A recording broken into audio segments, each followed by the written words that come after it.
How's it going? And welcome to Joe's Jukebox episode number 1. Here with Mike Healy from Disembark Media, and we're here to chat music, videography, music videos, live concerts, hardcore, and all NEPA music. Mike, how you doing? Doing good. Thanks for having me. This is awesome. Yeah, thanks for coming on. I'm really excited to have you on. I mean, this is carrying the legacy of local music videos.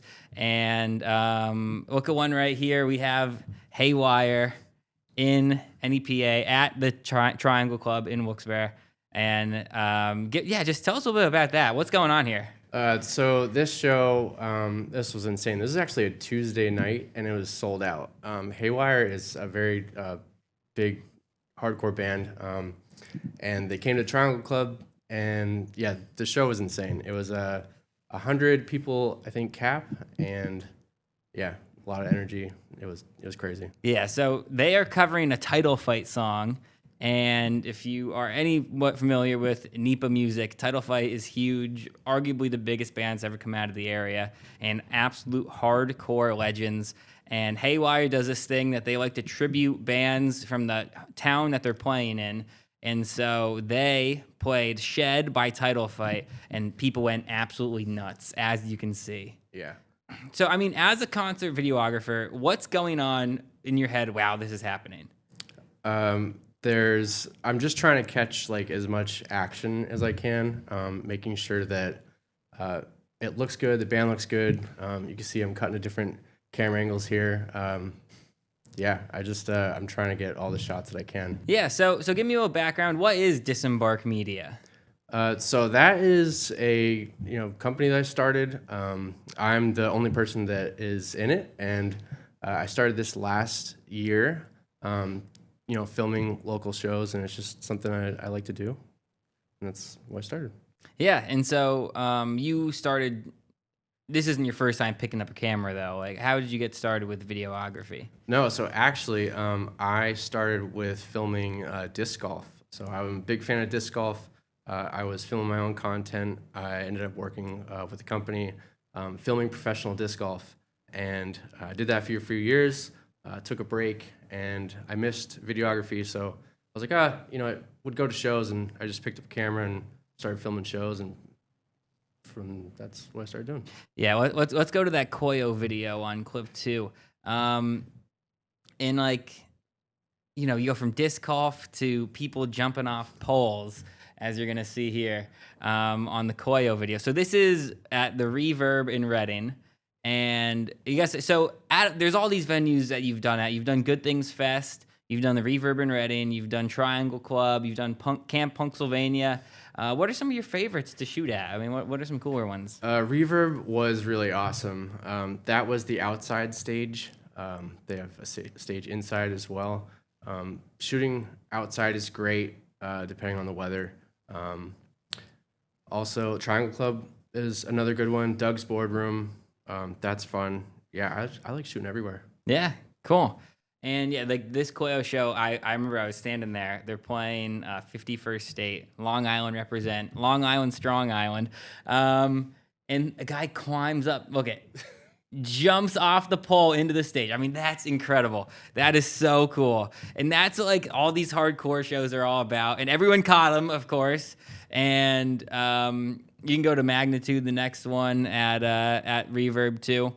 And Magnitude, my boy Sejas is in that band. They are absolute rippers. But I mean, like the energy of these hardcore shows, you're capturing this. And when it's happening, are you like, oh my God, like I hope nobody kicks my camera? Definitely, and it has happened. You have to watch where you're standing, and it's part of the environment. You just have to be aware. I don't blame anybody if they do accidentally kick my camera or anything.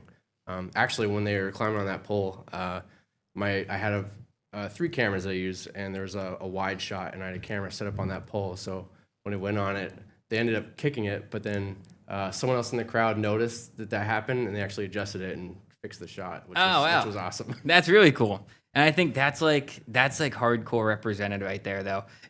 Somebody gets fallen over, you pick them back up. You see someone's camera gets fallen over, you put it back right. Yep. That's really funny. That's cool. So yeah, just what are some? Are you into hardcore? Like, is that So what are some of your favorite hardcore bands? Yeah. So I actually started more of like into pop punk. I remember in high school, someone let me borrow the starting line, "Say It Like You Mean It," and I was getting into the Drive Thru Records bands, and then Tooth and Nail bands, and Solid State bands. So it was kind of a progression, more like post-hardcore, and then hardcore kind of came later. But some of my favorite bands were, early Norma Jean, The Chariot, maybe a little more metalcore, but like Fear Before the March of Flames, if you're listening to them, and obviously Title Fight. I mean, for this area, they're on the top. Yeah, so you're from this area, right? Yeah, so I was originally born in California, Okay. and then when I was 10, I moved to Weatherly, which is where I consider I grew up. When I got married, I moved to Hazleton, and that's where I am now. Cool. Yeah, so even though you were not born in this area, you do have the connection. I mean, 10 years old, that's a significant part of your childhood. When did you start going to shows around here? So I started going to shows. My first, I guess, concert was Senses Fail at the Staircase. Nice. And the more of like the local scene was actually when I was in college. I went to actually more ska shows at the Metro. I have friends in Skiptown, Maddie, so they brought me there a lot. And then it was more like indie shows, and that's where I saw, Tiger's Jaw and Title Fight, and I have friends in Dakota, so I'd see them a lot. Yeah, Dakota guys are great. Jay and Dan, great people. Jay actually helped record our first record, If Kansas Had Trees. But yes, and then what other stuff are you looking for? Like, you have shows coming up? I mean, there's that one this Saturday. There's the Halloween show this Saturday. I'm not sure if I can make that one. I'm going to try to. But there's also the SWB Fest coming up, still in Breakfest. It's a hardcore fest. Yeah. That'll be at Doug's Boardroom.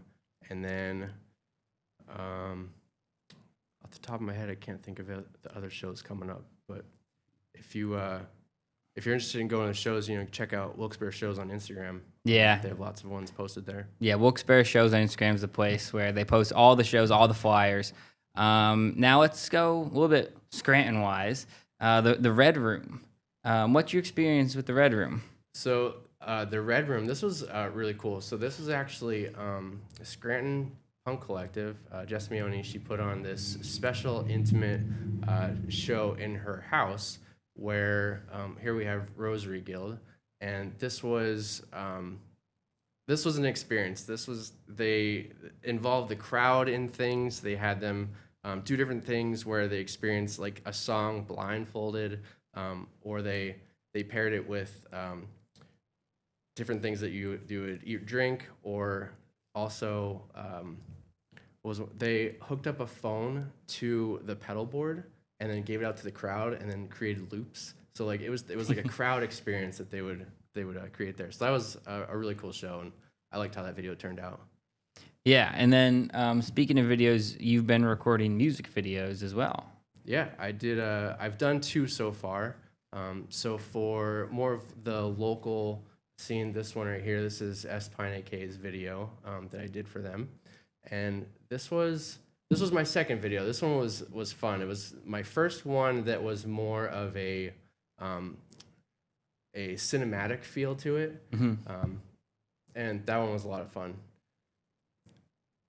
Yeah, and then you've also done one for Auto Ignition as well. Yep. And that one's a bit more like VHS vibe and like DIY.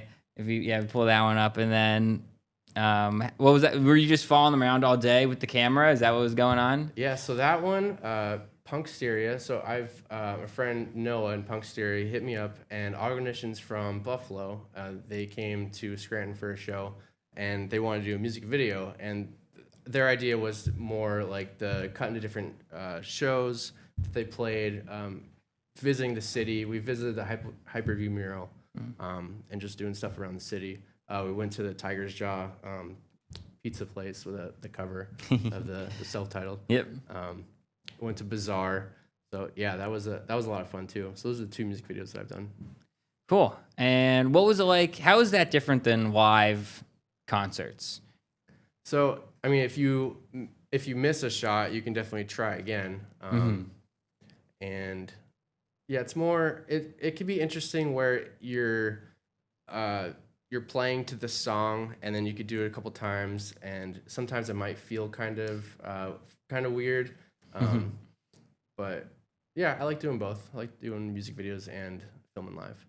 Yeah, and I'm sure editing is very different for those. What's the editing process like for a music video and then also for a live show? For a music video, yeah, it takes a lot more time. And then you're also sending it to the bands, and then you're getting feedback from them. Yeah. There's a lot more creative shots that you have to put into those. And then filming live. So I film with three cameras, a wide shot, a drum cam, and my handheld. And when I'm editing it, I sync all the cameras up together. I could see them all at once, and I'm just clicking between what feels right. Either I'm clicking to where the action is, or where the song goes. Like if a guitar has a lead part, I'll want to go to that shot. Yeah, cool. Yeah, it's like the art of editing is almost like as important as being at that show, because you get that feel of what's happening. I mean, like there's one, if you pull up the One Step Closer video, that like there's a cut right at the beginning where somebody like immediately just runs onto stage and they like, this is just the beginning of their set. That guy runs out there, there's like one guitar playing, but that's One Step Closer shows for you. That they're so much fun. And then he starts singing, and everyone's going nuts. But just like I just love the one cut you made there right at the beginning, because it goes from the intro of just the guitar and then the drummer, and then back to someone flipping out onto the stage. And yeah, I'm very impressed with that. Oh, thank you very much. Yeah. One Step Closer, there I could talk about them all day long. But what about some of your favorite bands playing right now? Playing right now, yeah, One Step Closer. They're amazing. Do you want to show the record you brought? Yeah. So I went to the All You Embrace record release. So this is, bands in punk and hardcore will do special variants of their releases. So this was the record release cover. Waited in line quite a while for this. Actually got number 1 out of 20. Number 1 out of 20 is awesome. That's so sick. Yeah. I just wanted to show that. They're awesome. They're like right up my alley. I love the new record even more than the first record. It's just the style with the singing and yeah. So they're great.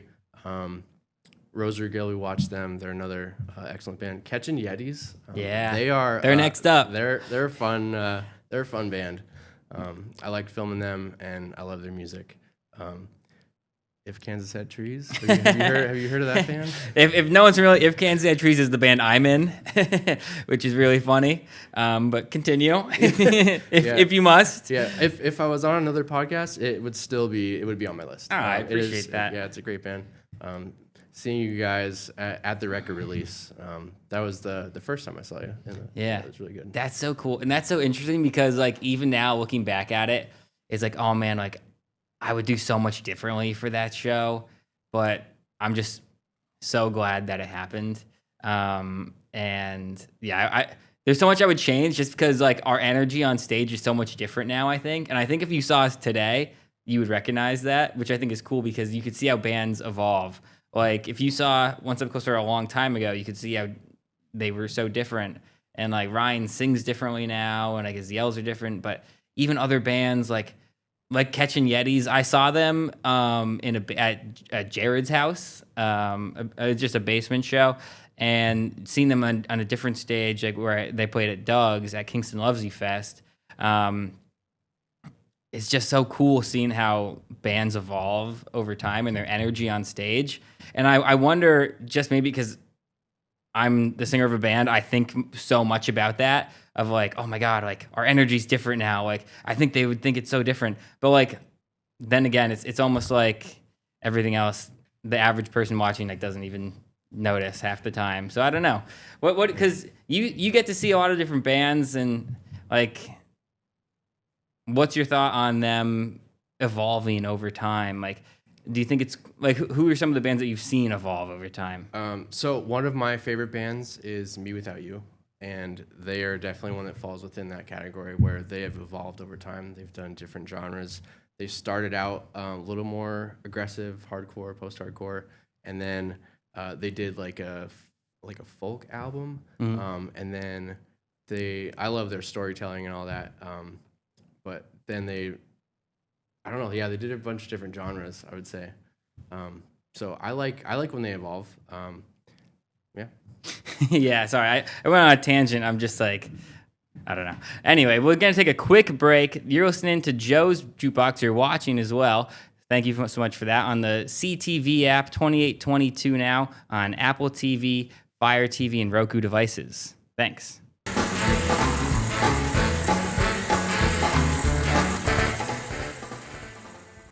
Hello, and welcome back to Joe's Jukebox here on the 2822 Now app. I am Joe Nardone alongside with Mike Healy from Disembark Media.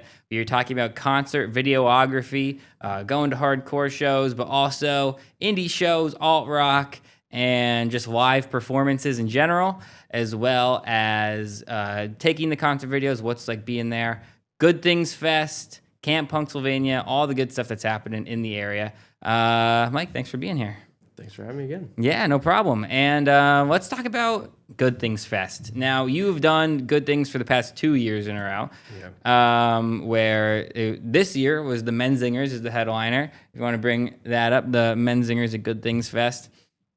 You got some pretty cool drone footage at the beginning of the video. So how did you capture that drone footage? Do you have a drone? I do. So yeah, I also have a drone license, which you have to go to an airport for. And so the intro of the electricity, that one was me. And then I also, for this show, had a buddy help me with, so this is his shot. Yeah. During the Menzingers, I thought it'd be cool, and I cut in while they're performing drone shots, which that was the first time I did that. That was pretty cool. Yeah, I did see, I was there and I saw the drone like hovering above everybody while the show's going on. I'm like, oh, I wonder who that is, and that's probably gonna look cool. And it turned out really cool.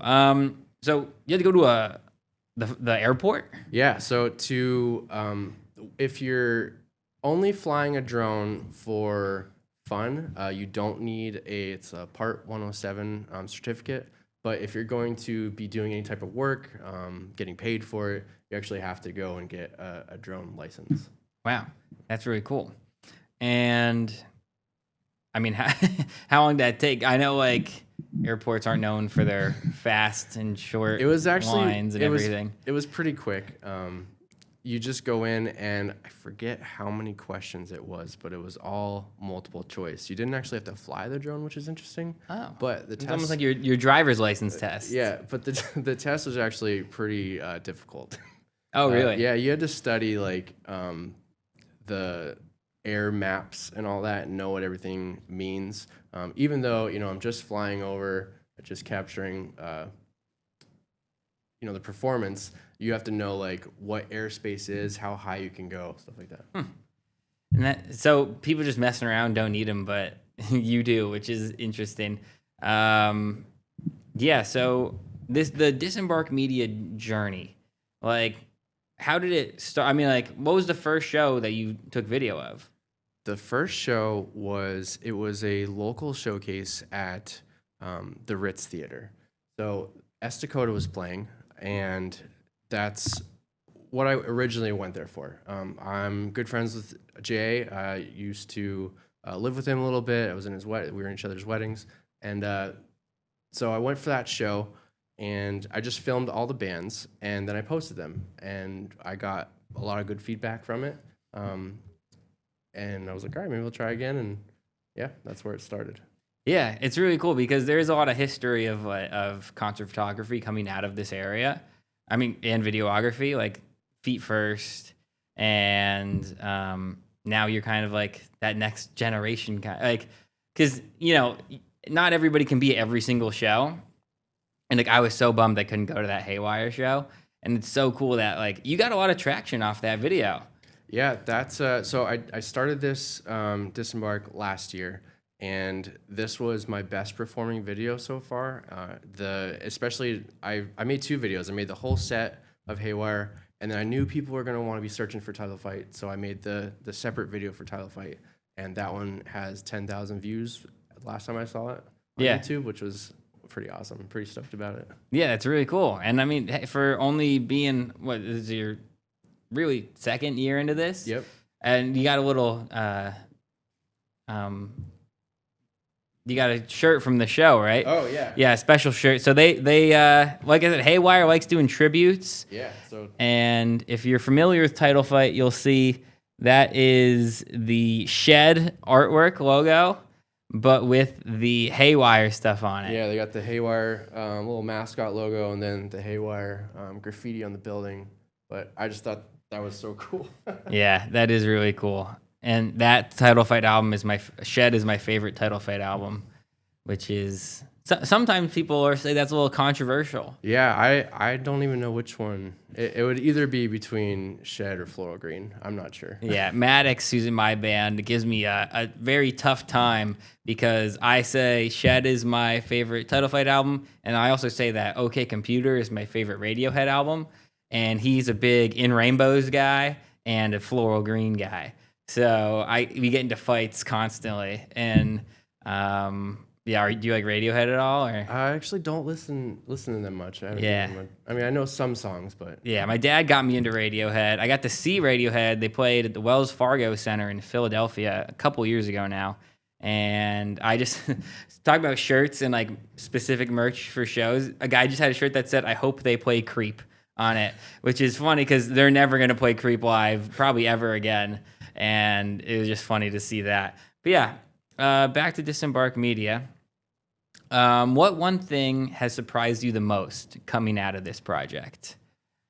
The friends that I made doing it's pretty awesome. And also just all the compliments that people have been giving me for the videos that I put out. Yeah, either the comments on the videos or in the local scene, like, oh, I saw your video and it was really good. Especially the bands. I try to make the band look as best as they can, and represent them well. You know, whether it's something like really like a heavy artist, or so I want to do like quick shots, quick actions, or if it's like a slower one, not as like quick, smooth shots. You have like when you did Sweet Nest and Rosary Guild at the Red Room, like you do a really good job of matching the vibe of the performance, because like you said, like with One Step Closer with Magnitude Coil, like quick cuts, like crazy stuff happening, but then you have the juxtaposition of Rosary Guild and you have them at Good Things Fest, and it's like, I mean, Rosary Guild, they're awesome. Yeah, I love them. They're great. Yeah, so let's talk about the first Good Things Fest. I mean, that had to be pretty early on in Disembark Media's journey, right? Yeah. So my friend who was in Skiptown Maddie, Doug Griffiths, he was in another band that was playing, and I just hit him up and said, "Hey, can you talk to James Barrett about if I can film this?" Yeah. And starting out, I don't have too many videos, but he was all for it, so I went there and I filmed the whole thing, and yeah, it was a great experience. Yeah, you got our set from that show as well. Oh, right. And that was really cool because that was the first time we had like a high quality video up on YouTube of us playing that like I didn't talk to you at that show like or anything, like you just posted that and I was like, "Oh crap, like this is up on the internet. This is so cool." Yeah. So as from the artist perspective, it means so much when you do post a video, like any sort of concert video, it means a lot. And so from all the artists in the area that you have done, I want to say thanks. But also from us specifically, like, yeah, like seeing, like, it's really cool. Like you think like, oh, like this show happened, whoever was there captures it, whatever. But then it's like I sent that video to my grandparents, and like I sent that video to my friend that lives in Norway. Like, and I sent that video to my friends that are like all across the state that couldn't be there. And it's just like what you do. Like you might not hear it all the time, but thanks. Yeah, oh, I appreciate that a lot. It does mean a lot. Yeah, of course. So before we wrap up, I do want to ask, you were at Camp Pennsylvania. The video we have is Vulture Raid. That's on SOTS 2. And that's a different, like, coming together of people. What was that show like? That was incredible. So I filmed Scala Days.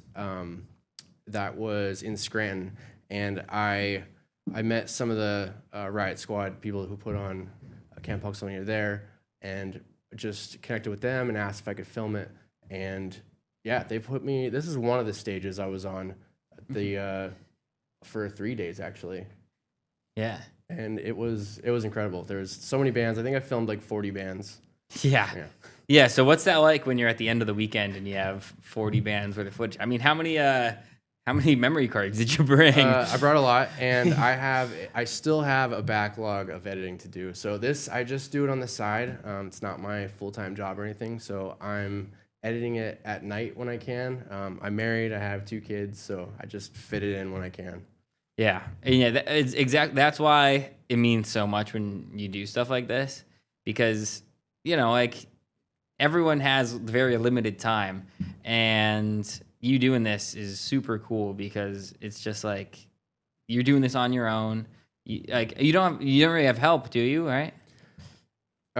Just for Good Things Fest, like I was saying, Evan had given me some extra camera angles to cut into it, but other than that, yeah, I'm going to shows alone and then just setting up the 3 cameras, editing it myself.